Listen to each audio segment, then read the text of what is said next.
Hello and welcome to episode 319 of the Unauthorized History of the Pacific War podcast. My name is Seth Paradin, historian and deputy director of the Mississippi Armed Forces Museum here at Camp Shelby. And with me, as always, is my esteemed co-host, retired Navy Captain Bill Tody, former skipper of the fast attack submarine USS Indianapolis, Commodore of Submarine Squadron 3 in Pearl Harbor, and many other postings. How are you this very brisk morning in Mississippi, Bill? Yeah, it's a brisk 78 degrees in Florida. I am not complaining. Yeah. I don't mind the cold weather. It's the freaking 30 mile an hour gusting winds that are a bit of an issue this morning, particularly, but we can Yeah, handle I grew up in the north where we would have lake effect snow it. from essentially from November to February every year, and up in Youngstown, Ohio, and I do not miss it. I'm not one of those that needs the four seasons. I'm perfectly good in tropical climates. I do like to break out the jackets every now and then, but we don't get too much of an opportunity to do it. But we have this winter anyway, I should say.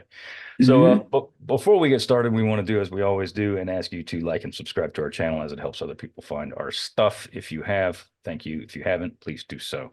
So on with this week's show. If you recall last week, Bill, obviously you will recall, we talked about movies. We've been having a lot of requests over the last couple of years to put together a list of movies that we would recommend, which is what we did last week. Another thing that we've had a lot of people ask is to put together a list of books. We will return to our regularly scheduled programming next week, however, but we're going to cover another viewer request today. Bill, what are we doing today? Yeah, so we're going to be talking about books, and as we do this, Seth, I want to point out to our viewers and listeners that most of our books we're going to talk about are histories. Many of the movies we covered last week were based on books.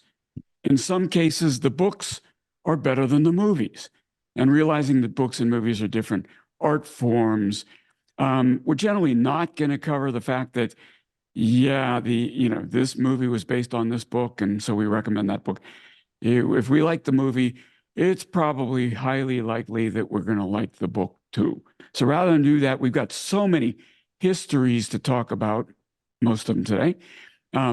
We're pretty much focusing on that. So that's point number one. Point number two, Seth is a professional historian. I am not. Because Seth has way more books that he's going to talk about today than I do. Before we began this podcast, Seth, I would only read Pacific War books for Navy professional development or for pleasure. So I'm going to run out of books to talk about before you do today, Seth. Is that okay? That's okay. And to be 100% clear, just like we did last week with the movies, this is not a comprehensive list. This is a list that Bill and I, we each have our own list. And actually, there's a lot of, no surprise here, a lot of overlap between his list and mine. Um, this is just stuff off the top of our head. And there are so many books out there that are fantastic on the topic and on the subject that we probably won't mention. And it's not because we don't like them. It's because we forgot about them or we just didn't have the time. We don't want talking like Bill and I said right before we hit record on this. Talking for 2 hours about movies is fine. Talking for 2 hours about books, not so good. So we're not going to do that today if we can help it. Yeah, yeah, we're probably going to cut this short. So jumping right in, Seth, I'm going to talk first about the very first Pacific War book I ever read. Now, little backstory here. When I was in sixth grade, there was this article in the newspaper in Youngstown, where I was living in Campbell, a suburb of Youngstown, that talked about a submarine class being named in Italy. It was the Enrico Todi class of submarines. So I went to my grandfather, Giovanni Todi, and I said, Grandpa, are we related to this guy? What's up with this? Why are they naming submarines after him in Italy? And he said, yeah, he's a distant cousin.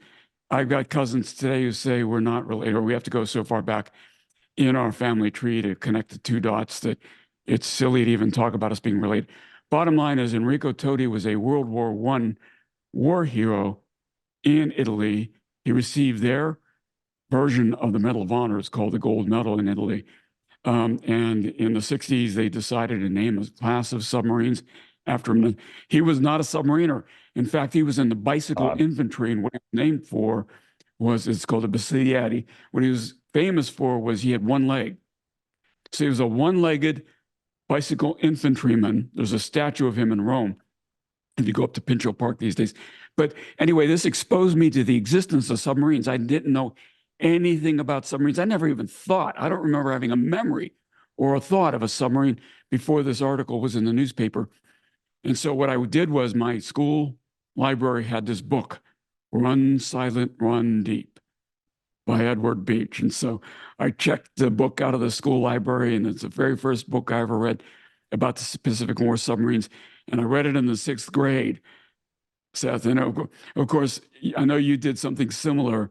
But decades later, of course, as I'm a CO, I get to be friends with Edward Beach as I'm working on McVeigh's exoneration. And, you know, it's amazing. You can't make this stuff up, right? That these things go full circle like that. Yeah. You know, and it's just one of those things. So highly recommend the book, Run Silent, Run Deep. It is, you know, it violates the thing I just said, where we're not going to talk about books when the movie is based on book that we talked about a movie last week. I made the rule up and then I violated first thing, Seth. It's okay. It's okay. You know, there's so many books that, you know, movies are based off of, or rather some movies are based off of several books. So I think that's going to happen more than once in this list.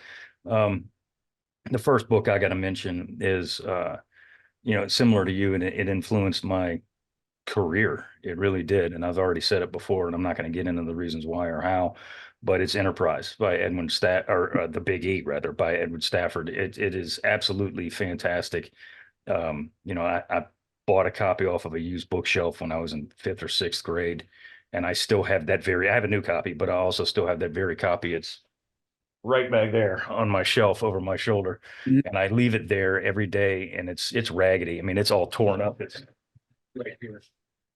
And I leave it right here, and I mean, it's, as you can see, well loved and well used. And I put it there on my shelf every day to remind myself of where it all began. Not where I began, but where it's all rooted, which is the love for the United States Navy in World War II in the Pacific, and of course, USS Enterprise. And that being said, if you have not read that book, do so. And to tie that in, kind of like we did last week, we'll double it up. There's another Enterprise book out there written by my very good friend and person I consider a mentor, called Enterprise, Fighting a Ship in World War II, and it's by Barrett Tillman. There's going to be a lot of Barrett's books on my list, but those two Enterprise books are really, Enterprise is in every book pretty much about the Pacific War and the United States Navy, but those two specifically deal with the Big E, and they are by far the best, absolutely hands down the best. Yeah. Well, Claire, continuing my life story, I guess, you know, my submarine interest was derailed when I decided I wanted to be an astronaut. And, you know, I think I talked about meeting John Glenn when he was running for Senate in Ohio. I was in high school. And to be an astronaut those days, you had to be a pilot. So I went to the academy thinking I was going to be a pilot. Then my eyes went bad while I was there. And so I had to pick a career. And I did talk about the fact that Richard O'Kane came to the academy. He had just published his book, Clear the Bridge.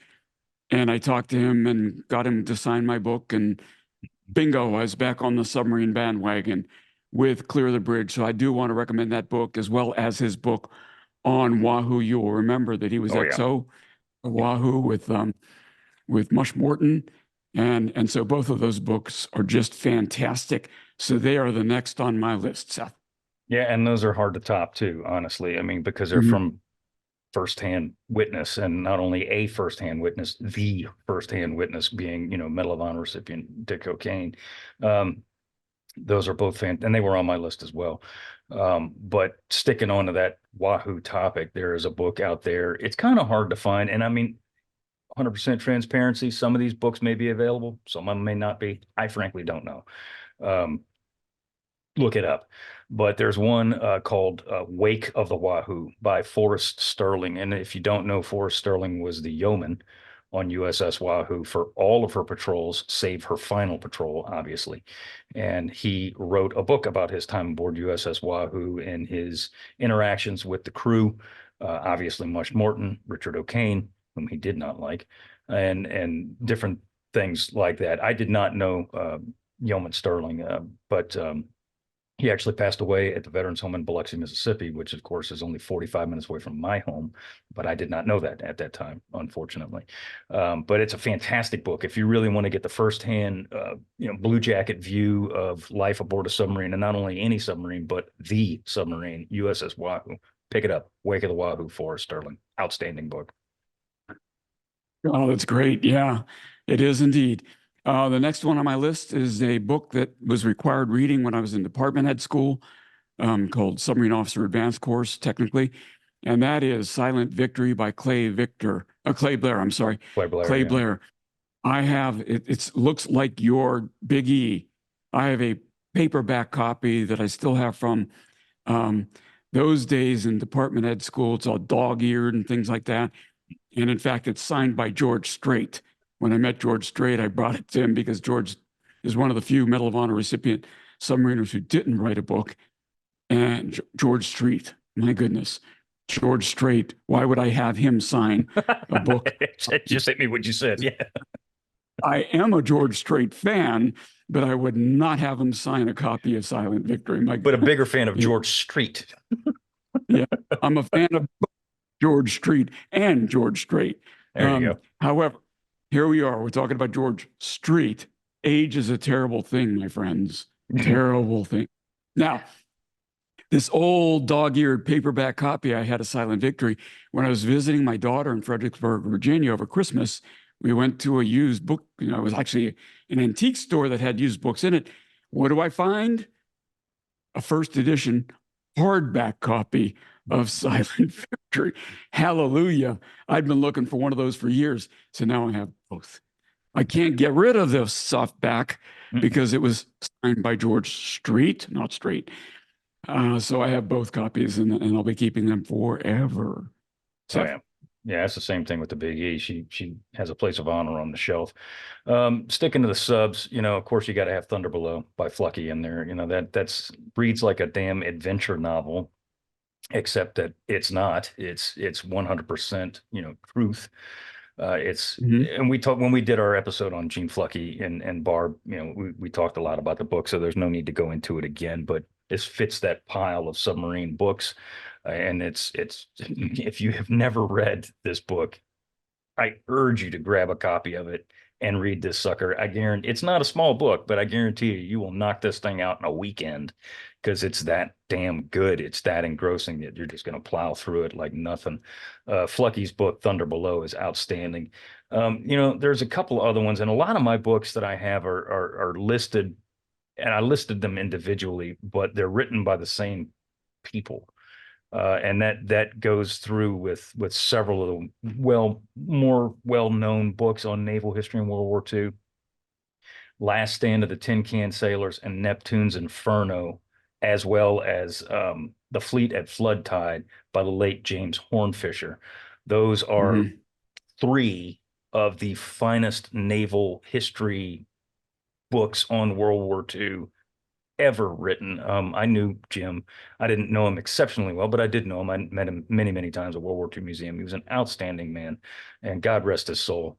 And he was a hell of a writer. He did so much to advance the popular memory of the Pacific War that we all owe him a debt of eternal gratitude, frankly. And of those three, and they're all three fantastic, by the way. Of those three, without a doubt, Neptune's Inferno is my favorite. I'm not saying it's the best. I'm just saying it is my favorite. It is outstanding. It's about all the surface battles around the seas of Guadalcanal. And a funny, quick personal story. When my son, who is 14, a couple years ago, he'd asked me, he said, Dad, he says, I'd really like to read a book about World War II. I said, okay. I said, well, narrow that down, my dude, And he says, well, I want to read something about the Navy and I want to read something about Guadalcanal. And I'm like, I got you covered. So I wasn't going to give him my copy because I was using it, but I went and bought him a copy of Neptune's Inferno. And I am very proud to say that that dude plowed through that book at the age of 12 and a half, 13 years old in about 2 weeks. And needless to say, the seed had been set. Yeah. No, that's so fantastic, Seth. I guess I'm going to burn through the rest of my submarine books then before we go on, because I loved Hornfisher's books as well. It's a, one final thing to say about him. He's got that rare combination. A lot of our books we're going to talk about today are important books, and you ought to read them, but they're kind of dry. Jim Hornfisher was not one of those writers. He was such a good writer. He could hold your attention. And I know you like Neptune. I'm kind of partial to Tin Can Sailors. We're going to talk about that in future episodes, go into great detail about Leyte and all of that. But it's one of those that just really, really grouping. It kind of grabs your soul and doesn't let go. Oh, yeah. So on the submarine, close it out. War in the Boats by William Ruhe. Ghosts of Bungo Sweeto. It's a little dry, by P.T. Duderman. Submarine Operations in World War II. It's more like a textbook than it's kind of like Silent Victory in that regard. That one, but Submarine Operations in World War II is by Theodore Roscoe. Mm-hmm. And then the last one is a book almost nobody ever mentions, but it was always important to me. In fact, I would hand out a copy of this book to all my commanding officers when I was Commodore. And it's titled The Last Patrol by Harry Holmes. And it has basically a section on each of the 52 World War II submarines that never came back from patrol and what we know about their last patrols. And it's a surprisingly small book because in many cases we don't know a lot about those last patrols, but it is a gripping book, and I always considered it required reading for any serious submariner, Seth. Yeah, I have never actually read that book. I'd never heard of it until you just mentioned it just now. I'll have to dig that one out of the Amazon pile if I can find it. Piling on to Theodore Roscoe, there is a book that I read as a kid that belonged to one of my, well, he is my oldest friend. He listens to the show, Sean Bergstrom. Pig Boats by Theodore Roscoe. It's about yay thick. And a big one.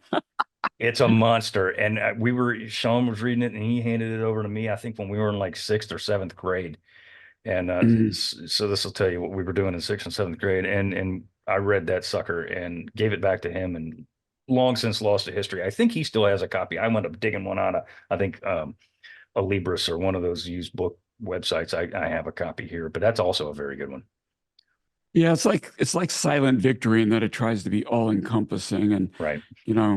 Not sure you need to read both, one or the other, whichever one you can get your hands on would be good. Right. Yeah, and we have to mention, because if we don't, we'll never hear the end of it. No, I'm just joking. Shattered Sword by John Parshall, who is a great, fantastic human being, a great friend of the show, both of us. Shattered Sword by John Parshall and Anthony Tully. That is the book on the Battle of Midway. It is, I mean, I don't need to tell anybody about this. I think everybody that watches our shows either read about it or read it. And but it's definitely listed in the top 5 of Pacific War history period. And I'm proud to say, Seth, I read it before I even knew him. So I didn't read it because I knew him. I read it before I knew him. And when you were friends with him, suggested that we bring him on the podcast, I was so excited. In fact, I sent the book to him before I knew him to get him to sign it at great expense, I might point out. And and so, yeah, it's a wonderful book. Both he and Tully signed my copy, and so that's fantastic. And I highly recommend it. It is the definitive history of Midway. Yeah. None better. Sticking on the Tully titles, there's a book out that you guys may or may not know about called Surigao Strait by Anthony Tully. That's John's co-author. John did not I think, well, he did the maps for Tony in the Surigao Strait book, but we're going to get the Surigao Strait here in the very near future. And Tony literally wrote the book about Surigao Strait. And I think, teaser alert, I do believe that Tony is going to wind up joining us for that episode when we do that episode, because as John said, and I quote, there is nobody on the planet that knows more about that event than Tony, and I would tend to agree. So that is also a book that is highly recommended if you do not have it. I had a copy of it, lent it to somebody, and it disappeared. So I just recently bought another copy because people don't often give me my books back, which is why I don't lend them out anymore. Yeah, you know, Seth, I used to steam through the Surigao Straits in my submarines, and I had a navigator who would call it the Subaru Straits for some reason. I don't know why. But I mean, every time you go through those places, you know, I spent over a decade doing that. I would think of the battles, and then this is one, and I didn't have the book, and it was. I'm glad it's a good one. And boy, I could be excited to talk to Tony about it when we cover that. Yeah. Oh, yeah. That'll be fun. That'll be fun. What's next on your list there, Bill? Well, I got a collection of biographies that I think I'm going to put together. And of course, the first one would be Nimitz by my old professor, E.B. Potter. Yes, I had the guy who wrote the book on Nimitz and Halsey as my Naval Academy History of Sea Power is called in those days, professor. We did sea power history in 2 semesters. We covered everything through, I think, probably the Civil War in the first semester, all of World War I, World War II, Korean War, things like that, more modern wars in the second semester. So we spent an entire semester on this stuff. Sadly, at the Naval Academy, they've lost sight of what's important. And now they cover the entire history of sea power in 1 semester. I have no idea how they do that. That's a hell of a class. My professor, no, go ahead. What were you going to say? I said that's a hell of a class if you're piling all that into one. Yeah, no, it's too much stuff. They need to break it up again because it's one of the most important things they teach at the Naval Academy. I'm not sure I would have been the naval officer I was had I not taken the history of sea power and covered all that. And then, yeah, Peloponnesian War was really important in first semester, but my goodness, all the modern wars really require an entire semester to cover. E.B. Nimitz, E.B. Potter's biography of Nimitz, and Craig Symonds' biography titled Nimitz at War. They both have to tackle them differently. E.B. Potter tries to cover Nimitz's entire life. Craig Symonds devotes the entire book to World War II and Nimitz's experience during that war. Both really, really important. And I'm now at a third one, Mastering the Art of Command by Trent Hone. I mean, that covers it from a different viewpoint, but all 3 of those really important, Seth. Yeah, and agreed. Craig's book, who's a friend of both of ours, obviously, Craig Symonds, is his book is outstanding. I have not read Potter's book. I actually have it. I just haven't read it. But Craig's book on Nimitz is outstanding. Sticking with Trent Hone, who, by the way, is going to be a guest on the show in a future episode or 2. It's not a book he necessarily wrote, although he wrote part of it. He was editor of it. John Parshall wrote a part of it. Trent wrote a part of it. There's several other authors who wrote parts of it. It's called Fighting in the Dark. It is out freaking standing. It's basically well, it's not basically, it is a coverage of naval combat at night during World War II and a little bit before that. It's outstanding. It's very, very good. It's a series of essays that are written by a bunch of different authors. And as I said, Trent wrote one, and he was also served as basically as the editor for everything and put it all together. It's very, very good. It's very informative. It covers some stuff you probably do know, but it covers it in a different light. And it's very, very good. It's an easy read. It's a really easy read. Highly recommended. Fighting in the Dark. Just look up Trent Hone, Fighting in the Dark. It'll come up on Amazon. Grab it. It's worth your time. So the viewers and listeners probably know the word hagiography, which is, I think I'm pronouncing it correctly. It's a biography that basically overlooks any of the flaws of the character being covered, and it's basically a glorification of that character. I am not going to cover any hagiographies. You might expect that there's one on MacArthur, one or more on MacArthur. I'm not going to name any of those because I don't consider those good books to read. But the next one kind of is almost leaning into that a little bit, and it's called Master of Sea Power by Thomas Buell. It's about Fleet Admiral King. So it's, probably the most balanced biography of King that I can think of. As well, another one that is absolutely not a hagiography is also written by my former professor, E.B. Potter, is called The Quiet Warrior, about Spruance. And you know that I'm a Spruance fan. Not going to hide that fact. And the reason I want to point them out directly, because the next one I'm going to recommend is called The Admirals, only covers the 5-star admirals. It's by Walter Bornemann. And because it only covers the 5-star admirals, Nimitz, Halsey, Leahy, King, Spruance isn't covered in it.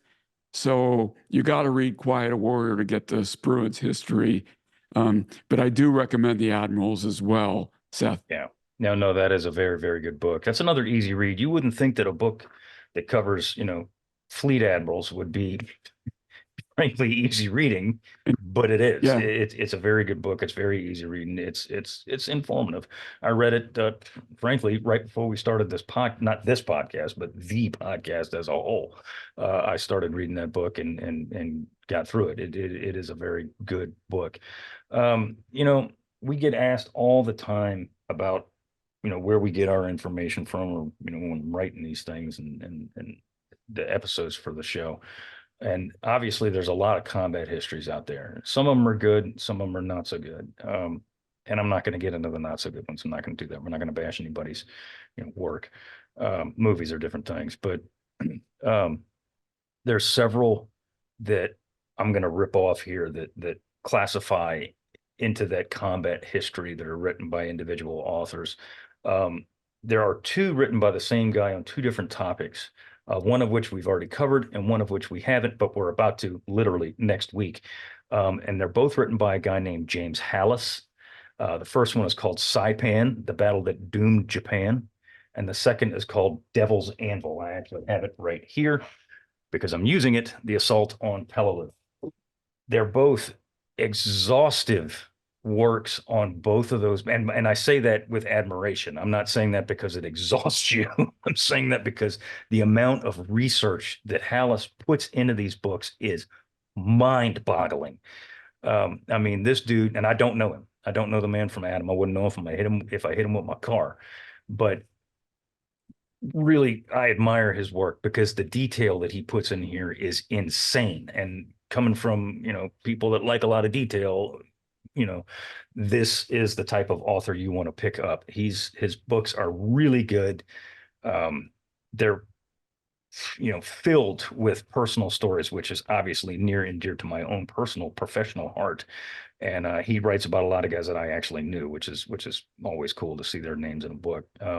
But they're both of them are fantastic. Saipan is outstanding, and Devil's Anvil, the Assault on Peleliu, is just as good. Both of them, James Hallas, outstanding books. Pick them both up.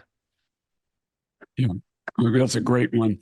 I get asked all the time, Seth, which book about the USS Indianapolis I recommend, because obviously I have all of them. And I do have one recommendation on that. It is the 2018 version of the story, and it's simply titled Indianapolis. It's got a long subtitle, 50-Year Fight to Exonerate an Innocent Man, or something like that. It's by Lynn Vincent and Sarah Vladeck. Now, I don't recommend this because I'm in it, although I am. I recommend it because it was the last book written, and a lot had been, the one before it, which is also excellent, In Harm's Way, by my friend Doug Stanton. That In Harm's Way was written in the year 2000-ish, and Indianapolis was written in the 2016, 2017, 2018 timeframe. And in those 18 years, a lot of new discovery in the National Archives was made. And those are incorporated into the later book and not incorporated into the earlier book. So both are excellent, but the later one does have a lot more information in it. So that's the one I recommend on my favorite ship, USS Indianapolis, Seth. And Sarah's really cool too. I met her at the Indianapolis reunion. She's top notch, top notch. She is. Yep. Both of Sticking them. on with the, yeah, yeah. Sticking on with the combat histories. I'm going to lump a couple here. Tarawa, Batio, Utmost Savagery by Colonel Joseph Alexander is an outstanding book. Utmost Savagery is it's very detailed, but it admittedly it gets a little too deep into the weeds about E company did this and K company did this and E21 and all this whatever the hell, and it just starts to get a little alphabet soupish. If you don't know the way the Marine Corps structures their units and when you're reading about them, it can get a bit confusing. I'm not saying that I was confused. I'm just saying it can be. Regardless of this, it's a very good book. It gives you a pretty, I wouldn't say a 40,000 foot view of Batio. It gives you about a 15,000 foot view of Batio, which is helpful, because it's a confusing event and it's so damn bloody that it kind of takes away from that visceral horror that was Batio. However, the next book that is also about Batio, One Square Mile of Hell by John Wukovitz, is not a 15,000 foot view. It is a Marine's eye level view of Batio. And it is both heartbreaking and outstanding at the same time. Both of those were bedrocks of my research when we did the 3 on Batio, where both of the, I mean, they weren't the only ones, but they were the main portions of where we got a lot of the material for Batio. But Utmost Savagery and One Square Mile of Hell are outstanding. Wukovitz has written a lot of stuff. Tin Can Titans about destroyer squadron in the South Pacific that goes all the way through the war is also very good. And he also wrote another one that we're going to talk about here in the near future. And I'm looking for my list, and there it is right in front of my face, which is called Hell from the Heavens. And it's about the kamikaze attacks on USS Laffey, DD-724. Which is a museum ship in South Carolina, by the way. But both of those, all 3 of those really by Wukovitz are very, very good. He's a good writer. He also focuses on the personal stories of the war and kind of stays away, as I said, from the 40,000 foot view and gets the Blue Jackets view or the Dungarees view or whatever you want to call it. But he writes, like I would write. He writes about, John Q. Public and not necessarily about Raymond Spruance. And that's always fascinating. But those are books that I highly recommend. Hell from the Heavens by Wukovitz, as well as One Square Mile of Hell and Tin Can Titans. Those are all 3 very good books. Yeah.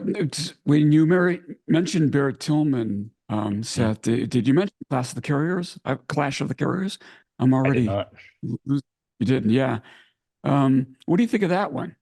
That is an outstanding book. So when we did, I can't remember if it was Turkey Shoot or Mission Beyond Darkness, or it might have been both. And I mentioned that book as the definitive account of, of Phil C. And it is the definitive account of Phil C. Supposedly Tony Tully is also writing a book about Philippine Sea, and I look forward to that with eager eyes. But it's obviously going to factor heavily on the Japanese side, whereas BT writes about the American side almost exclusively. And Barrett introduced me to a lot of the guys that I came to know, like Jig Ramage and Alex Rashu and Sweet Bettis and people like that. Because he interviewed them as well. He interviewed them before I did. And in some cases, I interviewed them and gave my interviews to him so he could put them in his book. But regardless of this, he's a hell of a guy. He's a great, just fantastic human being. He's one of the Pacific War, on high historians. But those 2 books specifically, Clash of the Carriers, actually he's written many, but Clash of the Carriers and I'm drawing a blank, the one we mentioned earlier, Enterprise. Good Lord, I gotta forget that. Enterprise book. Those 2 are outstanding, but Clash of the Carriers is the definitive account of Phil C. from the American perspective. It is really, really, really good. It sounds great. Well, my next ones on the list are 2 involving, kind of not completely involving Pearl Harbor, but I think they're worthy of reading. And that's Joe Rochefort's War by Elliot Carlson, as well as And I Was There which is an autobiography by Edwin Layton. We talked about both of those characters extensively as it pertains not just to Pearl Harbor, but the entire cryptoanalyst aspect of the Pacific War. And I do highly recommend both books. And I was there as just a little bit self-congratulatory, and it's really big. It's a Yeah, it is. big book. But it covers aspects of it that I have not seen covered anywhere else. And of course, he's an eyewitness, an apostle, as it were, of Chester Nimitz. And so, I hold his opinion in many of these matters in very high regard, Seth. Yeah, and kind of sticking to the Pearl Harbor titles, I've got a couple, and there's one that it might raise an eyebrow. I go, what? Really? It's Day of Infamy by Walter Lord. There is some confusing.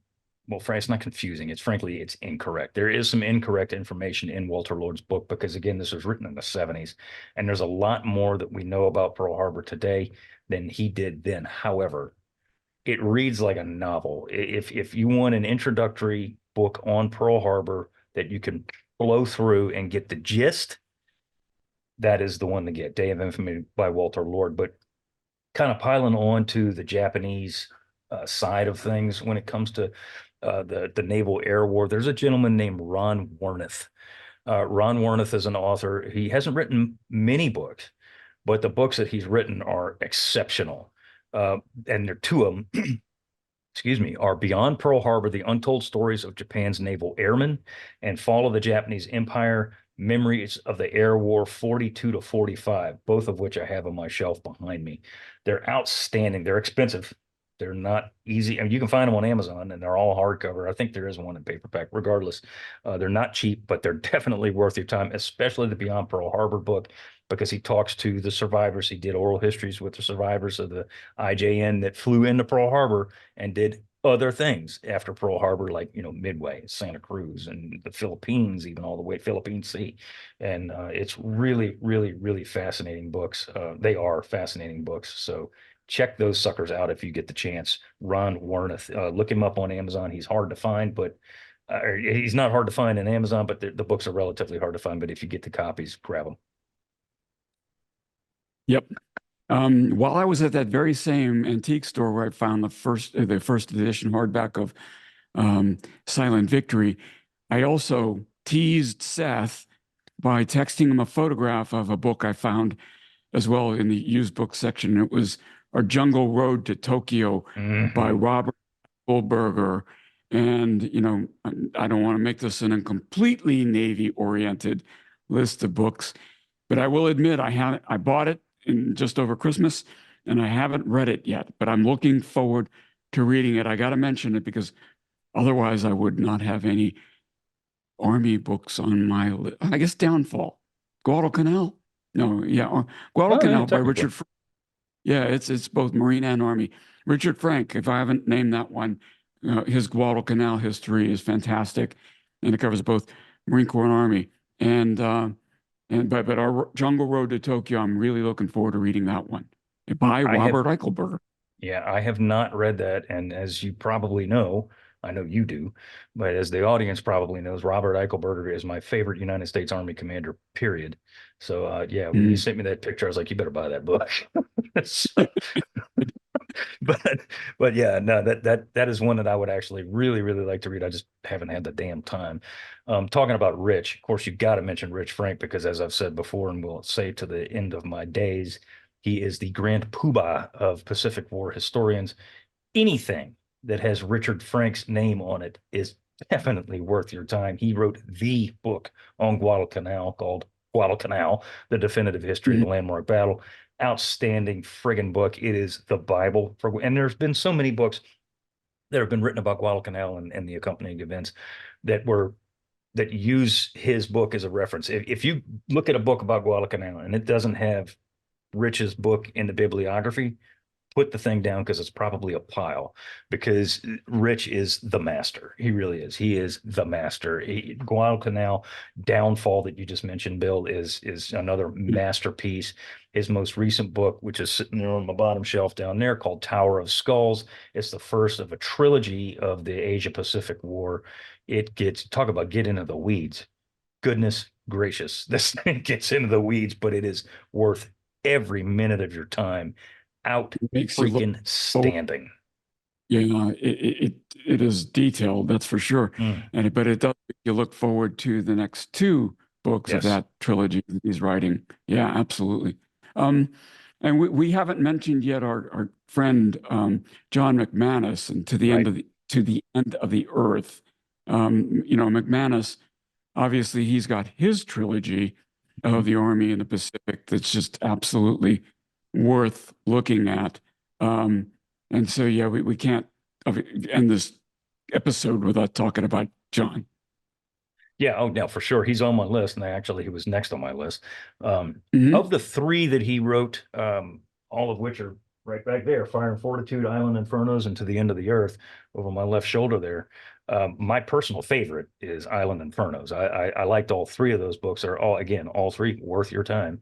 But Island Infernos is because it deals with that middle, well, it deals with the aspect of the Pacific War that we're currently in season 3 right now, that middle chunk of the war, where he's talking about everything from the Marshall Islands all the way to the Philippines. And it's obviously timely for us right now. So those are the ones that they're all worth your time, but Island Infernos is my personal favorite. That's just me. Yeah, and I like Downfall as well. I'm sorry, not Downfall, but Fire and Fortitude. Yeah, Mm, because he coverage of MacArthur is very balanced. I have not been accused of that, but his coverage of MacArthur is very balanced in Fire and Fortitude.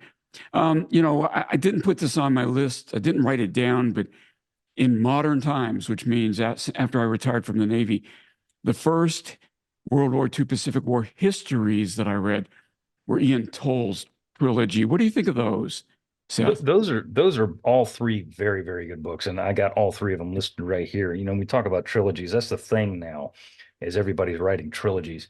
And Toll's books, Pacific Crucible, Conquering Tide, and Twilight of the Gods, are all excellent books. I'll say this about Pacific Crucible, which is the first one. It deals with, excuse me, Pearl Harbor all the way through. Well, is it all the way through Midway or all the way right to the beginning of Guadalcanal?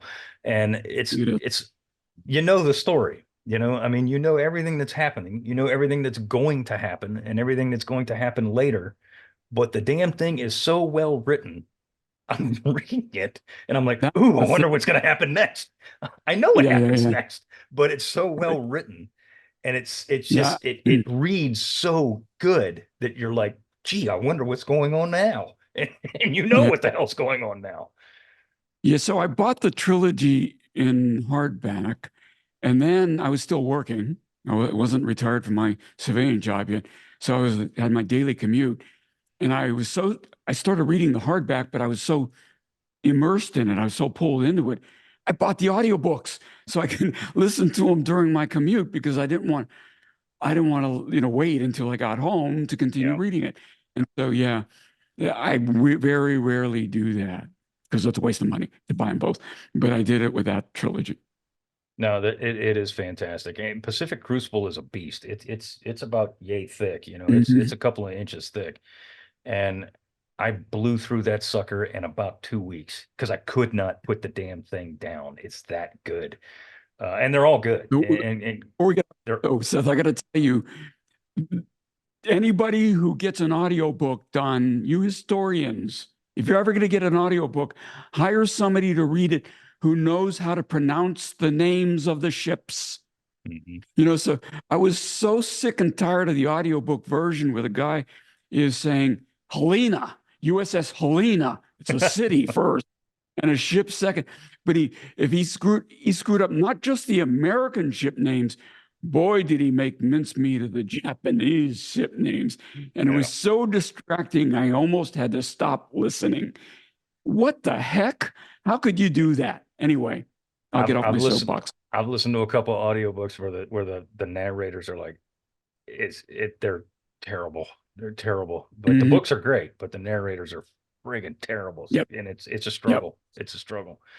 But sticking to the trilogy, there are three, the trilogy, that were Mhm. written by a gentleman named Bruce Gamble. And Bruce Gamble's written a lot of Pacific books, most notably a lot on VMF 214, The Black Sheep, and a biography on Pappy Boyington. That was the basis for the material that I used when we did our episode about VMF 214. And it was nice. I got an email from Bruce Campbell saying, "Hey man, I listened to your episode. It was really good. Like, thank you. You wrote the book." So that makes it worthwhile, you know. But he Yeah, it wrote a does. trilogy relatively recently on Rabal. And they're not necessarily in this order, but it's Target Rabal, Fortress Rabal, and Invasion Rabal. And they're all by Bruce Gamble. They're all available on Amazon. They are all outstanding. They get into why the Japanese even went to Rabaul in the first place, what they did there, and the importance of Rabaul, and all of the rigmarole that it took for us to whittle Rabaul down to size.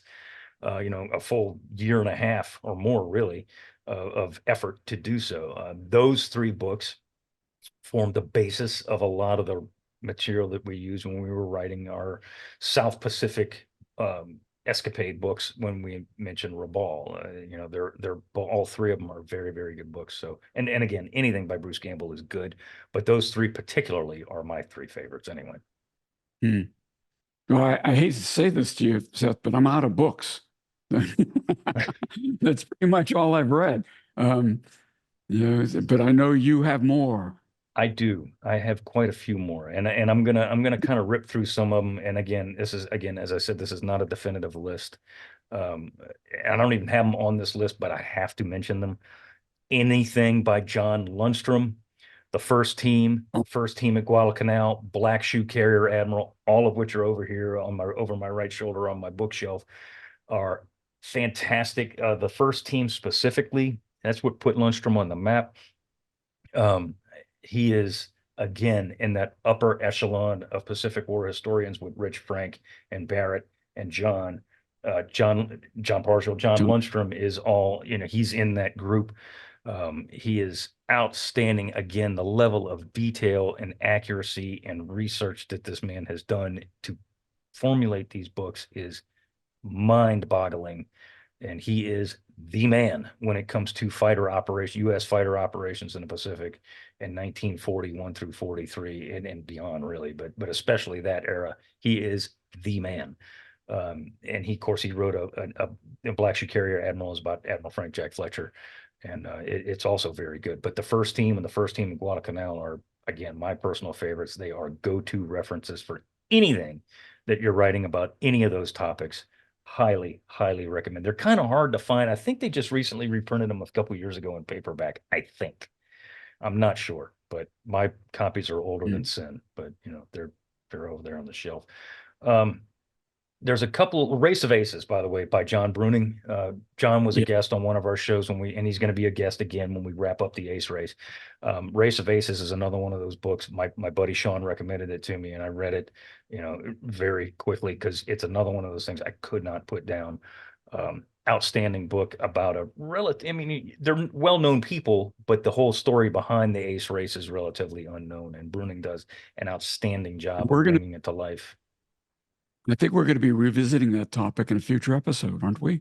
We are, yeah, yeah. We're going to wrap up the Yeah. Ace race, and John recently finished. I don't think it's out yet. He wrote a book about a guy that we covered in one of our episodes, John L. Smith, and some of the Marine aviators on Guadalcanal, called 51 Days on Starvation Island. I don't think it is out yet, but it will be soon.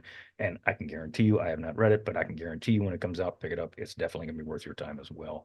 Some of these other books are kind of out in the weeds, but they're important for understanding the Pacific War. They're important for understanding the Japanese way of doing things in the Pacific War.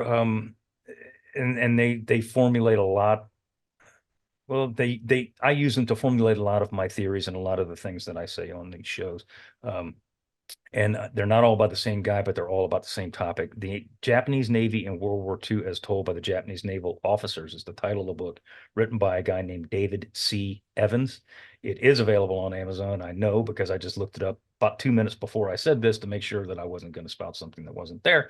It is very, very good. It's a series of essays, I guess is the best way to put it, written post-war, obviously, by Japanese naval officers. And there's some pretty well-known guys in there. You know, as Admiral Reizo Tanaka is in there, Fukudome is in there, and and they cover the topics in the Pacific War from Pearl Harbor all the way to the end of the war. Phil C's in there, Midway's in there, Guadalcanal's in there, all kinds of things are in there. It is absolutely freaking fascinating. Very, very, very good book.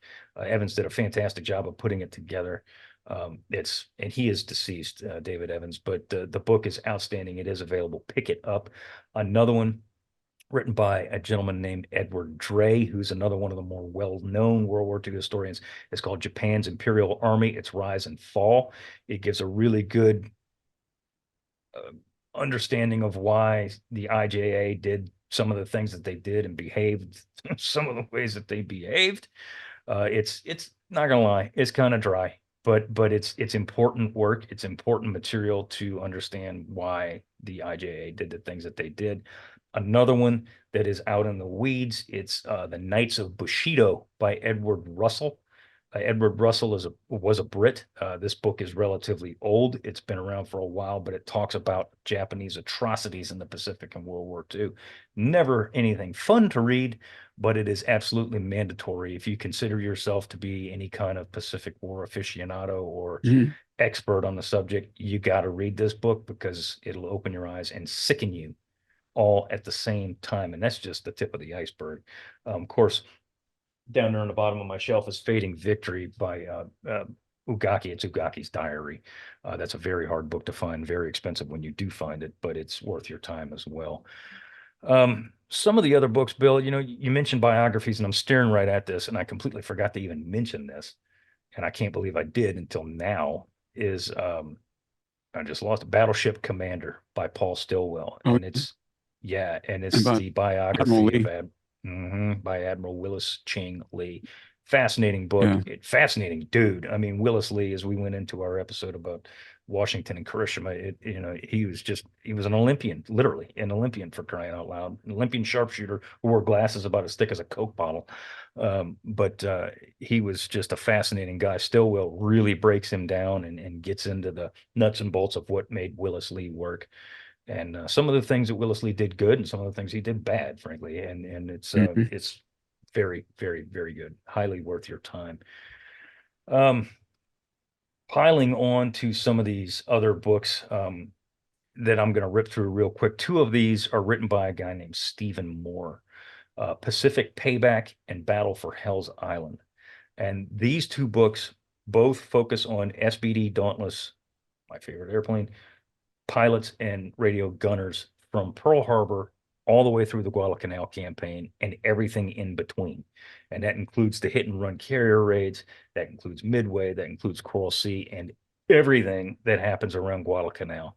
There are two books, again, Battle for Hell's Island and Pacific Payback. They do have a lot of my friends in them. I actually gave him a lot of the interviews that I conducted at World War II for these books, which is not why I'm referring them. I'm referring them because they're both outstanding reads. They are the firsthand views of those, SBD crews in the early part of the Pacific War when they literally carried the war, the naval war. They're both very, very good books. Battle for Hell's Island, Pacific Payback by Stephen Moore. Yeah, I've got a handful of other ones I want to rip off here, Bill, and I'm going to save the last two, that are on my list because I want to talk about them, and I know you're going to want to talk about them too. But go ahead. What were you going to say?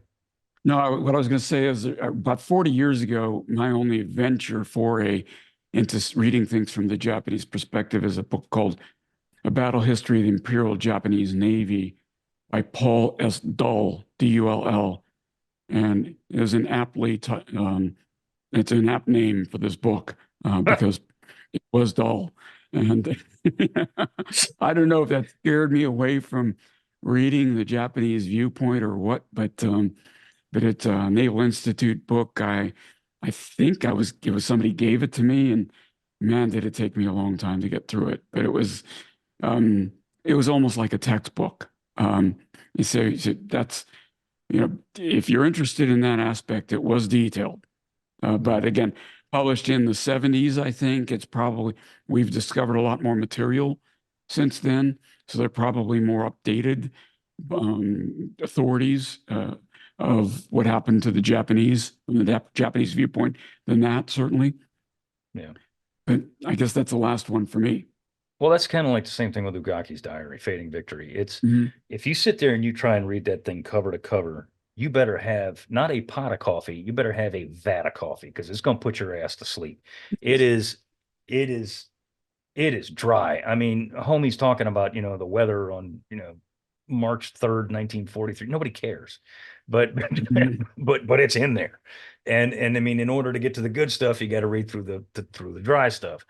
And I mean, it is hard to get through.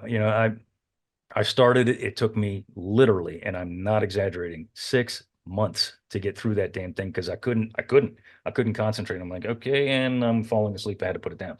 And it finally got through it, but good gravy. It's worth it because the material that it does present is invaluable because it was written by a guy who was in the know. But man, Mhm. you got to wade through some dry material to get to the meat. It's a tough one to get through, but if you can, good on you, I'll say. Um, Yep. Another one I gotta bring out is another book by Barrett Tillman called Whirlwind, and it's about the it's about this bombing campaign over Japan. It is not just about the B-29s because he covers the B-29s, but he also covers the tail hookers. He's covering the carrier raids on the home islands as well. And it at that time was the first treatment of that subject, and is outstanding. It's a very, very good book, as anything is written by Barrett is, but it's not the only book about the strategic bombing campaign over Japan. A guy who is also going to be on our show next season when we talk about that very topic is a guy named James Scott. James Scott recently wrote a book called Black Snow, and it is about the B-29 strategic bombing campaign over Japan. Fantastic book. He uses a lot of Japanese references in there, so he gets both sides of the picture, if you will. It is outstanding. Another book written by Scott that is going to feature heavily into next season as well is called Rampage, and it's about the Japanese escapades, I should say, in the city of Manila in 1945 and the fight for Manila in 1945. Rampage and Black Snow by James Scott, as well as Whirlwind by Barrett. Those are all outstanding books. Um, a couple of other ones I want to mention real quick. Uh, Ghost Mountain Boys by James Campbell is about the 32nd Infantry Division and the battle for Bunagona. We mentioned that when we did our episode about Bunagona. It is a very, very good book. It's also, got to give props where props are due, is a book recommended to me by my buddy Sean. It is a fantastic book. Very, very good. Check it out. It's also worth your time. It's heartbreaking as well. A couple of other books, Bill, I want to mention that are memoirs of a sort. And of course, people are saying, why the hell haven't you talked about these yet? Well, here they are. The Old Breed, of course, by Gene Sledge, and Helmet from My Pillow by Bob Leckie, and Pacific War Diary by James Fahey. Those are three memoirs. Sledge's is the best. I mean, there's no question about that. But those are three required reading on Pacific War history. So I didn't think I needed to get into the details, but they're worth it. They were used for the miniseries too, weren't they? That they have content going into the Pacific miniseries. Correct. Yeah, Helmet from My Pillow and with the Old Breed at Peleliu and Okinawa were both used as the main. Well, that and the interviews were used as the main content points for the miniseries, The Pacific. Yes, Pacific War Diary by James Fahey, which I happen to have sitting right here, is a very, very good book, and I just had it literally it's just been sitting there. It's not for this episode. It's just been kind of living there for a couple of weeks for whatever reason. It's the Blue Jackets version of the Old Breed. It's a Blue Jacket sailor's viewpoint of everything that happened aboard the cruiser USS Montpelier, which was a highly decorated ship. Saw a lot of service in the slot. It was in the gunfights that we talked about at Vela La Vela and all that stuff. and the cool thing about Fahey is that he was a gunner on one of the 40 millimeter mounts and our top side. So he actually saw with his own eyeballs a lot of this night fighting and a lot of the air attacks. No offense to the Black Gang, but he wasn't in the bowels of the ship and getting the information secondhand. He saw it with his own two beady eyes and wrote about it in a diary that he wasn't supposed to have. That Admiral Nimitz himself actually complimented him on the diary when he went and printed this book in the 1960s. So it's they're all three of those are classics of naval literature. Um, winding the list down, and again, we could go for another. I could read you every book that's on my shelf back here, and admittedly, they're not all Pacific, but a lot of the books on my shelf, if they're on my shelf, they're on my shelf for a reason. It's because they're good. Um, I'm not going to go through all of them, but there are two that I want to mention that don't necessarily deal with the Pacific War specifically, but they deal with the Pacific War. They're part of the book, and they're two books that are, again, absolute required reading, not just about Pacific War history, but about World War II in general. One of them is called Myth and the Greatest Generation by a guy named Kenneth Rose. It is an eye-opening book. There's a lot of myths about World War II, and we debunk quite a bit of them here on our show, Bill.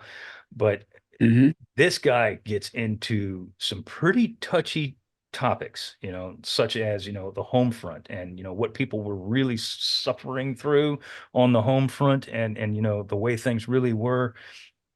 Gets into the black market, gets into, draftees and guys who said they volunteered but really didn't volunteer, and race relations and women's roles and all this stuff. And it's about the whole war, admittedly. But he does focus probably about 60% of the book on the Pacific theater and things that were happening there. Myth and the Greatest Generation by Kenneth Rose. It will blow 95% of the myths that you have about the war that are in popular memory out of the friggin' water. And the best thing about it is he documents every single thing he says. So he's like, oh, you're full of crap. No, the dude didn't, because here's all his references as to why he's making these statements. Outstanding book. Again, not a book you're going to read on a Saturday morning with a cup of coffee. It's going to take you a little while, but it's definitely worth your time if you want to really get into the nuts and bolts and learn some of the true stories about the way things really were, as opposed to the way things have been told to you by your grandparents, parents, or the newspapers. Read about how it really went down. And the last book I want to recommend, and it is simply one of the greatest books I've ever read in my life. It is called Soldier from the War Returning by Thomas Childers. It's, again, not necessarily about the Pacific War, although one of the characters in the book is a veteran of the Pacific War. It's about soldiers and airmen and sailors and Marines returning home to the United States in 1945 and trying to readjust to civilian life. The vast majority of the book is about post-traumatic stress disorder, or PTS, whatever you want to call it. It is heartbreaking, literally heartbreaking to read this. And it is absolutely required reading. I've said this multiple times in the last few books I've mentioned, but this is required reading for anyone who wants to kind of try and understand maybe why dad or granddad was the way he was. Read it. I guarantee you will not forget this book.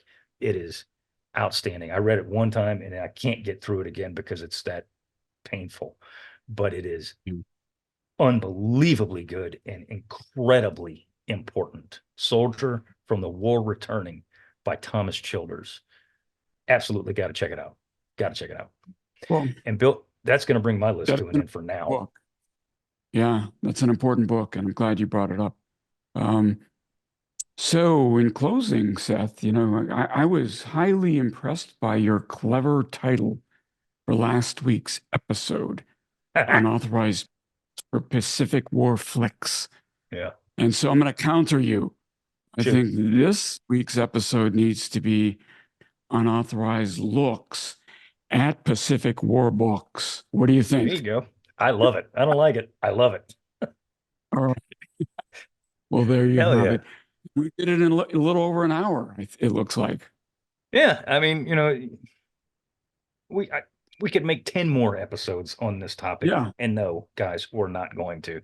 But, when it comes to a book, if we're doing an episode on a topic, whatever that topic may be, Mhm. we will do our dead level best to mention those books more going forward. I know, people have said, "Oh, you should mention this." Well, I'm sorry, but sometimes we get lost in the topic and we forget. But we will endeavor to, to do better as we go forward when mentioning books on topics that we're talking Mhm. about. And sometimes, admittedly, 100% clear, some of the topics we talk about, there aren't any books because the topic just hasn't been covered in detail. And we've actually covered more detail on some of these topics than books have because they ain't none. And that's just the way it is. And some of the things that we want to talk about in the next several episodes, frankly, there's not a lot of material on there. So we got to do a lot of digging. But yeah, this Mhm. hopefully this satisfies some of y'all's requests for books. And there we go. And of course, it's going to take this 1 hour. We just named books in 1 hour. That would take you approximately 7.6 years to read all of them. Yes. I think we've done what we need to do here. I would agree. I would agree. Are you got any other ones you want to throw in before we wrap it up? No, that's probably it. Yeah, same here. Same here. So we hope you guys liked what these last two episodes have been, the movies and now the books, because we've gotten a lot of requests, not just on our comments on our videos or even in the Apple podcast comments or whatever, and our emails. People say, "Can you put together a list of books? Can you put together a list of movies and all this other stuff?" And so we hope this kind of satisfied your requests. I know it probably didn't for everybody, but that's just life. So suck it up. But other than that, we hope that this helps. And next week, we will be back to our regularly scheduled program. Bill, we're going to tackle a very tough topic. And by tough, I mean tough in multiple levels, not the least of which is the incredible amount of sacrifice that goes on here. And frankly, Yes. yeah, it's questionable. Mm. That, of course, we're Battle of talking about. Peleliu. Yeah, It's going to be heartbreaking. it is. It is. And just to kind of stay on the topic there, or the track that we've been doing when it comes to some of these larger, more important Pacific battles. We're going to do this in a trilogy of episodes. Peleliu, and you can say Peleliu was, even I just admitted, probably not the most important battle. God, rest those Marines and soldiers' souls, but it's one of the lesser known, and it's also one of the more requested. Not that we're taking requests, but Peleliu is something that's near and dear to my personal heart because I knew a lot of guys there, Mm. and not the least of which was my grandfather. So we're going to pour a lot of time into Peleliu. We're going to do a trilogy on Peleliu, so stand by. Hopefully, with a guest you'll remember Oh from yeah, long ago. It yeah, seems like a decade ago when we did our last episode with this guest. yeah. But he's a good dude, and everybody loves him. So when you see him, you'll be pleasantly surprised. To kind of like seeing an old friend again. And because it is. Mhm. So stand by with that. Well, with that, we want to thank you very much for listening and or watching to the Unauthorized History of the Pacific War podcast. Please give us a like and subscribe wherever you do listen and or watch. If you're on our YouTube channel, hit like, hit subscribe. We appreciate it very much. Got a question or a comment, send us an email at unauthorizedpacificpodcast@gmail.com. So once again, thanks again for watching and or listening. My name is Seth Paradin. Thank you again. Bill. And I'm Bill Tody. See you again next week.